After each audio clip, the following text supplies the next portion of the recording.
नमस्कार आदरणीय। जब भी हम किसी नए जीवन में कदम रखते हैं तो हमारे मन में आकांक्षाओं के साथ साथ आशंकाएं भी होती हैं। जैसे नई नौकरी हो या स्कूल या कॉलेज का पहला दिन या नए रिश्ते, यहाँ तक कि अगर आप कुछ नया चीज खाने की भी कोशिश कर रहे हैं तो खाने से पहले आपके मन में शंका जरूर रहेगा कि ये कैसा होगा।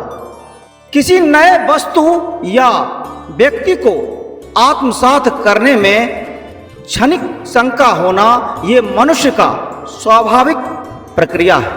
किसी के दिए गए उधार का ज्ञान पे पहले से ये मन में बिठा लेना कि वह वस्तु या व्यक्ति खराब है तो इसे मानसिक बीमारी कहते हैं। और बीमारी किसी और को नहीं, जिसे होता है उसे ही नष्ट करता है। जब सामने अपने घर या आस पड़ोस में दिख रहा हो कि एक 5 वर्ष का बच्चा अपने माँ बाप का बात मानने को तैयार नहीं है, फिर एक पत्नी कैसे शंका कर सकती है कि हमारा पति मेरा नहीं सुनता, वो अपने माँ बाप के बात पे चलता है। जब सबको दिखाई दे रहा है कि एक भाई दूसरे भाई का खून का प्यासा है, फिर अगर 2 भाई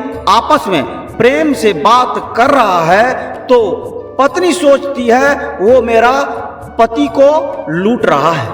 क्या आपका पति दूध पीने वाला बच्चा है जिसे कोई भी ठग लेगा? फिर तो आप उसे अपने आंचल में ही छुपा के रखिए। भाई से तो हो सकता है आप बचा लेंगे, लेकिन कोई बाहर वाले उसे ठग लेगा तो फिर आप कैसे बचा पाएंगे? अब पत्नी को अगर शंका है कि कोई औरत अपने प्रेम जाल में हमारे पति को फंसा लेगा, इसका मतलब आपको अपने प्रेम पे भरोसा नहीं है। और अगर कोई पति को शंका है कि मेरा पत्नी मुझसे ज्यादा किसी को चाहता है तो इसका मतलब तो सीधा है कि आपके प्यार और आपके व्यक्तित्व में कमी है। इसमें दूसरे को दोष क्यों देना? ये आपके रुग्ण मानसिकता के कारण ये शंका पैदा हो रहा है। एक लड़की जब अपने मायके से ससुराल के लिए रवाना होती है तो उनके अंदर पहले से ही अपने घर और आस पड़ोस का अनुभव के आधार पर अनेकों सवाल उनके अंदर उठना चालू हो जाता है। साथ ही माताजी का ज्ञान और उसे भयभीत कर देता है, जो उस लड़की के शंका को और प्रबल बना देती है। और उधर पतिदेव का माँ पहले से ही अनेकों आकांक्षाओं के साथ तिगड़म फैलाकर बैठी रहती है, जो कि उसके शंका के अग्नि में घी का काम करता है, और जिनके बारे में विस्तृत चर्चा हम अगले वीडियो में करेंगे। और ऐसे नाजुक परिस्थिति में जब एक लड़की अपना सर्वस्व त्याग कर अपने पति के ऊपर भरोसा कर एक नई जिंदगी की शुरुआत करने जीवन पथ पे अग्रसर होती है तो यह समय उस लड़की के जीवन का बड़ी भावुक क्षण होता है।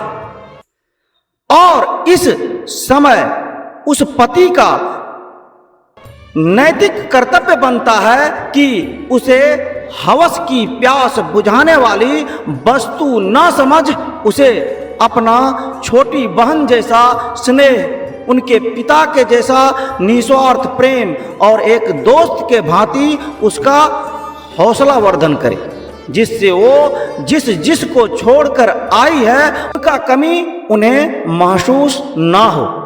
अगर हमारी खानदान का कुछ परंपरा जो हमारी पत्नी के दिल को दुख पहुंचा रहा हो, उसे तोड़ने के लिए अगर अपनों से दुश्मनी भी लेना पड़े तो उन्हें तोड़ने में तनिक भी देर नहीं लगाना चाहिए। क्योंकि हम दोनों पति पत्नी अपना नया जीवन बसाने के लिए पूर्णतया स्वतंत्र हैं।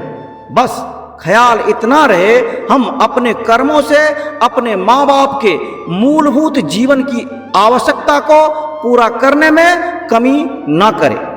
इसके बावजूद अगर वो हमारे ऊपर जबरदस्ती अपनी परंपरा को थोपना चाहे तो पहले कोशिश करें उन्हें प्रेम से कन्विंस करने की।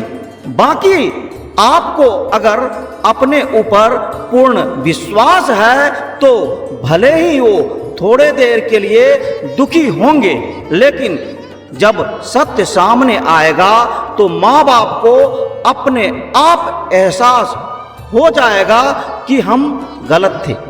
हम सभी शादी के पहले से ही ये सब देखते आ रहे हैं कि पति पत्नी अपनी वर्चस्व की लड़ाई में अपना वर्तमान और अपने भविष्य के साथ साथ अपने बच्चे के भविष्य का भी आहुति दे रहे हैं। ऐसा तो नहीं कि हम ये मान बैठे हैं कि यही जीवन है, और अगर नहीं तो फिर जीवन है क्या? कहीं हम टेलीविजन या सोशल मीडिया पे लाइट कैमरा के आगे चकाचौंध की दुनिया को उत्कृष्ट जीवन तो नहीं मान बैठे?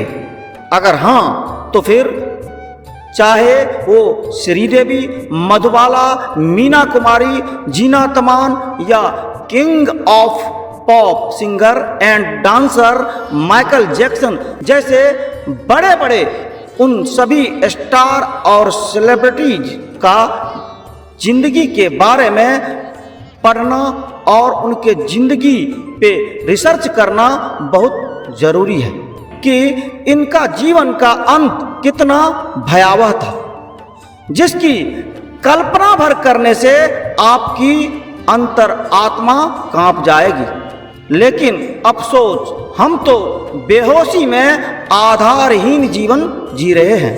ना हम रियल लाइफ को समझ पाते और ना रियल लाइफ को।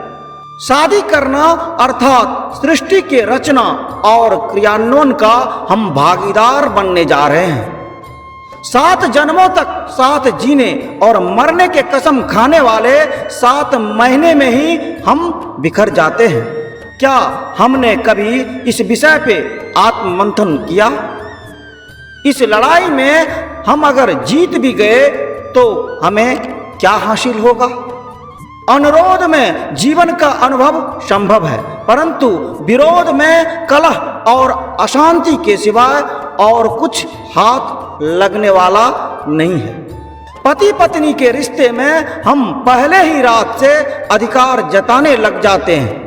हम दोस्त या साथी नहीं बन हम अपने अपने जीवन के मालिक बनने के फिराक में लग जाते हैं। इसी से महसूस किया जा सकता है कि हम कितने बेहोशी में जी रहे हैं। जो जीवन है ही नहीं, उसका मालिक बनने की चाहत में हम अपने बहुमूल्य समय को बेहोशी में गुजार लेते हैं। आप खेत में बीज बोए ही नहीं और फसल काटने की मूर्खता भरी सपना देख रहे हैं तो फसल तो नहीं, लेकिन हकीकत में आपका हाथ जरूर कट सकता है।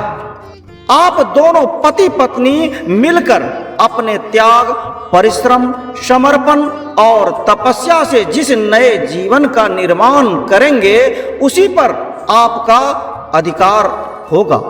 और आप जीवन बनाने से पहले ही अपने जीवन पे अधिकार चाहते हैं। ये आत्महत्या के सिवाय और कुछ नहीं हो सकता, जो कि हम सभी कर रहे हैं। एक बेटी के रूप में आपके माता पिता ने आपको जन्म देने के साथ साथ आपका भरण पोषण कर आपको जीवन दिया। फिर आपको जिससे शादी होता है उस पति को भी उसके माता पिता ने उन्हें जन्म देने के साथ साथ उसे पाल पोस कर बड़ा किया।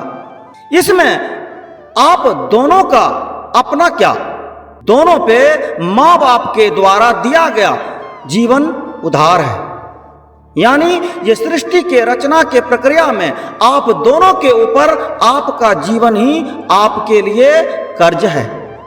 और कर्ज या उधार अपना नहीं होता, लेकिन हम अपनी झूठी अहंकार के कारण झूठी जीवन का कल्पना में जी रहे हैं।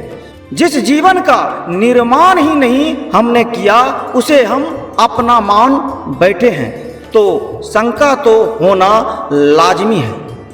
आपने कभी सोचा आपका जीवन का उपलब्धि क्या है जिस पे आप अपना हक जमाना चाहते हैं?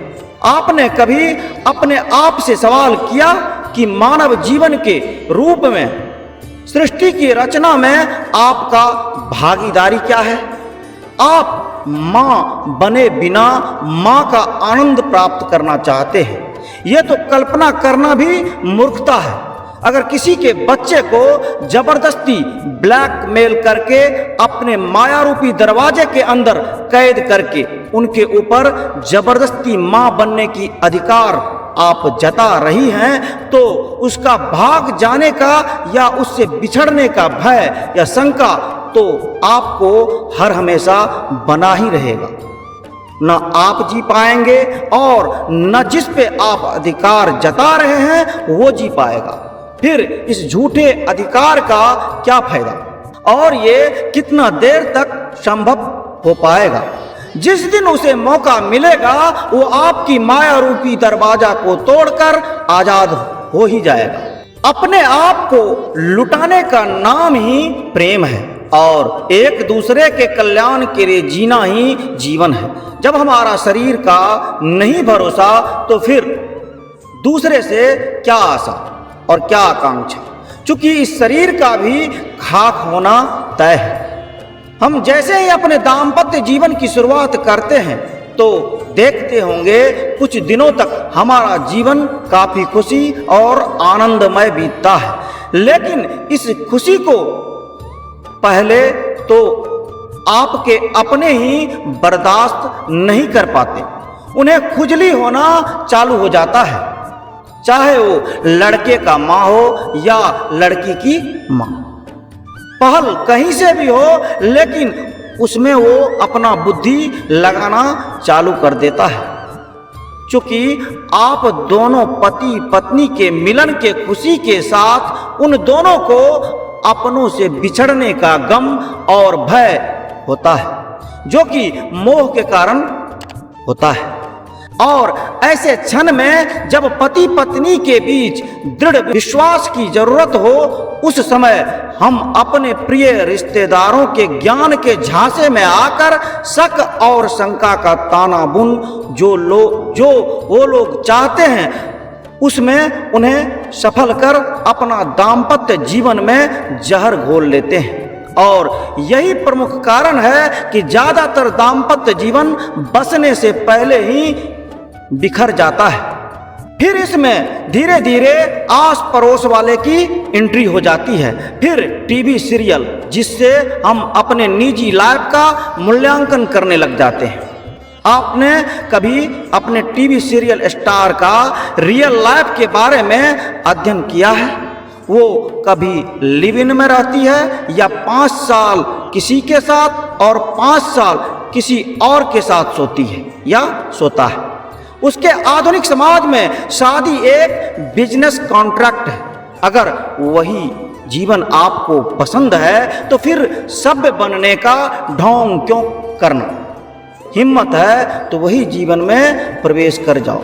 हम अकेले आए हैं, अकेले मरना तय है। फिर दूसरे के जीवन से हम अपना मूल्यांकन क्यों करें? हम जो बनाएंगे वही मेरा अपना होगा और दूसरे के महल देख अपना झोपड़ी क्यों उजाड़ूं? आनंद तो महल या झोपड़ी में नहीं, ये तो हमारे अंदर है। फिर खुद को उजाड़ोगे तभी तो आनंद का दर्शन हो पाएगा। हम झूठी शंका में हैं कि मेरा शांति और आनंद का दुश्मन मेरा पति, सास, देवर है, और पति को होता है पत्नी मेरा दुश्मन है, और हम एक दूसरे को बर्बाद करने के पीछे अपना जीवन व्यर्थ कर लेते हैं और बाद में हम खुद ही बर्बाद हो एक दिन खुद मिट्टी में मिल जाते हैं। और ये बात तो हम शादी से पहले से ही जब देखते आ रहे हैं, तो फिर शादी क्यों करते? हाँ, अगर सिर्फ हम अपना हवस मिटाने और बच्चे पैदा करने के मकसद से शादी कर रहे हैं, तो फिर अफसोस किस बात का? फिर जियो दुनिया जैसे जी रही है। दुनिया से अलग जीना है, जो हम हैं उसे नष्ट करना होगा। क्योंकि हम जो हैं वो हमारे अपने नहीं हैं, वो तो दिया हुआ किसी का उधार है। अपना जीवन का निर्माण हमें स्वयं करना होगा, जिस पर हमारा संपूर्ण अधिकार होगा, और इसके लिए एक ही रास्ता है, दूसरे में कमी नहीं ढूंढकर अपना कमी ढूंढना होगा। और इसके लिए स्वयं के जीवन पे हर दिन आधा घंटा आत्ममंथन में लगाने के साथ साथ एक दूसरे के ऊपर कंट्रोल की लड़ाई को छोड़ स्वयं के ऊपर कंट्रोल के लिए साधना का आदत डालना होगा, और पाने की आशा को छोड़ देने की प्रवृत्ति का अभ्यास बनाना होगा। तभी एक आदर्श जीवन के आनंद को हम महसूस करने में सक्षम हो पाएंगे। अन्यथा कहावत तो आपने सुनी ही होगी, सुख सुविधा के कर लिए जमा, सभी समान, कोई पास न प्रेम की, बनते हैं धनवान। मिलते हैं अगले वीडियो में, तब तक के लिए नमस्कार। जय हिंद, जय भारत।